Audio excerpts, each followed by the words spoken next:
정종 이야기. 조선 제2대 왕.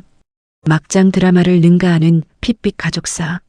여러분, 오늘은 정말 기구한 운명을 가진 왕의 이야기를 해드리려고 합니다. 조선의 왕 중에서 가장 불행했던 왕이 누구냐고 물어보면 많은 분들이 연산군이나 단종을 떠올리실 겁니다. 그런데 오늘 소개해드릴 왕은 그분들 못지않게 어쩌면 그보다 더 처참한 심정으로 왕위에 앉아 있어야 했던 분입니다. 바로 조선 제3대 왕 정종입니다. 자, 먼저 정종이 왕이 되기 전 이야기부터 시작해야 합니다. 배경을 알아야 이 이야기가 얼마나 충격적인지 느끼실 수 있거든요. 때는 1392년 태조 이성계가 조선을 건국합니다. 고려를 무너뜨리고 새 나라를 세운 거죠. 그런데 나라를 세우자마자 바로 골치 아픈 문제가 생깁니다. 세자, 즉 다음 왕을 누구로 정하느냐 하는 문제입니다. 이성계에게는 아들이 여럿 있었습니다. 첫째 부인에게서 낳은 아들만 해도 6명이나 됩니다. 방우, 방과, 방해, 방간, 방원, 방현. 오늘 이야기의 주인공 정종은 바로 둘째 아들 이방과입니다. 그런데 이성계는 이 6명을 제쳐두고 둘째 부인 강씨에게서 낳은 막내 아들 이방석을 세자로 삼아버립니다. 여러분, 이게 얼마나 황당한 일인지 아십니까? 첫째 부인 소생의 아들들, 특히 다섯째 이방원은 조선 건국에 목숨 걸고 기여했습니다. 고려의 충신 정몽주를 선주교에서 처단한 것도 이방원이고 아버지 이성계가 흔들릴 때마다 등 밀어준 것도 이방원이에요. 그런데 아버지는 그 공을 완전히 무시하고 어린 이복 동생을 세자로 올려버린 겁니다. 이방원의 마음이 어땠겠습니까? 분노가 하늘을 찔렀겠죠. 1398년 8월 드디어 폭발합니다. 이방원이 군사를 일으킵니다. 역사에서 이것을 제1차 왕자의 난이라고 부릅니다. 세자 이방석과 그 형 이방번 그리고 조선 개국의 1등 공신 정도전까지 이방원의 칼날에 쓰러집니다. 하룻밤 사이에 왕궁은 피바다가 됩니다. 태조 이성계는 이 광경을 보고 무너집니다. 아들들이 서로 죽이고 자신이 가장 아끼던 막내 아들이 살해당했습니다. 이성계는 그 충격으로 사실상 왕으로서의 의지를 잃어버립니다. 그리고 왕위를 내놓겠다고 선언합니다. 그렇다면 다음 왕은 누가 됩니까? 이방원이 되어야 할 것 같죠? 그런데 이방원은 바로 왕위에 오르지 않습니다.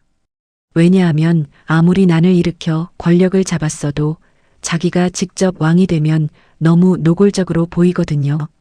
명분이 없습니다. 아버지한테 왕위를 물려받는 것도 아니고 형들을 다 밟고 자기가 왕이 된다? 당시 유교사회에서 이건 도저히 정당화되기 어렵습니다. 그래서 이방원은 자신의 바로 위 형, 둘째 형 이방과를 왕위에 올립니다. 이것이 바로 정종입니다. 자, 여기서 여러분께 핵심적인 질문을 하나 드리겠습니다. 정종은 왕이 되고 싶었을까요? 절대 아닙니다. 생각해 보세요. 방금 동생 이방원이 한밤중에 군사를 이끌고 왕궁으로 쳐들어와서 사람들을 죽이는 것을 직접 목격한 겁니다. 피비린내 나는 그 현장에서 정종은 둘째 형으로서 살아남았습니다. 왜 살아남았을까요? 이방원이 형제들 중 자기 편이거나 적어도 위협이 되지 않는다고 판단한 사람은 죽이지 않았기 때문입니다. 그렇게 살아남은 정종 앞에 동생 이방원이 나타나서 말합니다. 형님, 왕위에 오르십시오. 여러분이 정종이라면 어떻게 하시겠습니까? 그 제안을 거절할 수 있었을까요? 불가능합니다. 방금 눈앞에서 동생이 무슨 짓을 했는지 봤잖아요. 싫다고 하면 어떻게 될지 안 봐도 뻔합니다. 정종은 그렇게 왕이 됩니다. 원치도 않는 왕위에 두려움에 떨면서 올라가게 된 겁니다. 정종의 재위 기간은 1398년부터 1400년 딱 2년입니다. 이 2년 동안 정종은 어떻게 살았을까요? 역사 기록을 보면 정종은 매일 격구를 했다고 나옵니다. 격구는 말을 타고 공을 치는 운동입니다. 왕이 맨날 운동만 했다는 게 무슨 의미일까요? 학자들은 이것을 이렇게 해석합니다. 정종이 의도적으로 정치에 관심 없는 척했다는 겁니다. 동생 이방원에게 나는 왕 노릇할 생각 없어요. 권력 욕심 없어요. 그냥 여기 얌전히 앉아 있을게요. 라는 메시지를 온몸으로 보낸 거죠. 왜 그래야 했을까요? 살아남기 위해서입니다. 정종 입장에서는 자신이 조금이라도 권력을 탐하는 모습을 보이면 동생 이방원이 자신을 위협으로 볼 수 있었습니다. 그러면 어떻게 될지 너무나 잘 알고 있었겠죠. 그런데 왕이 된 정종에게 또 하나의 공포가 찾아옵니다.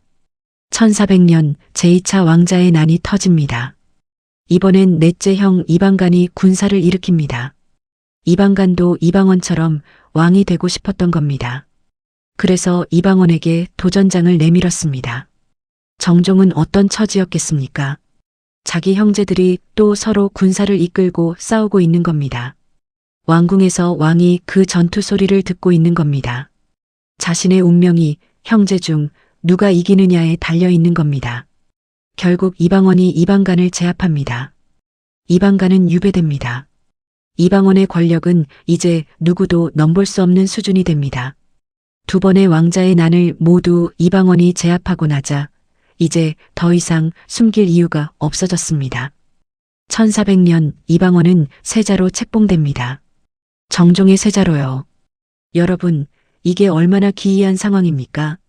세자라는 건 왕의 다음 자리입니다. 그런데 이 세자가 사실상 왕보다 훨씬 막강한 실권을 가지고 있습니다. 진짜 왕은 허수아비이고 세자가 나라를 실제로 다스리고 있는 겁니다.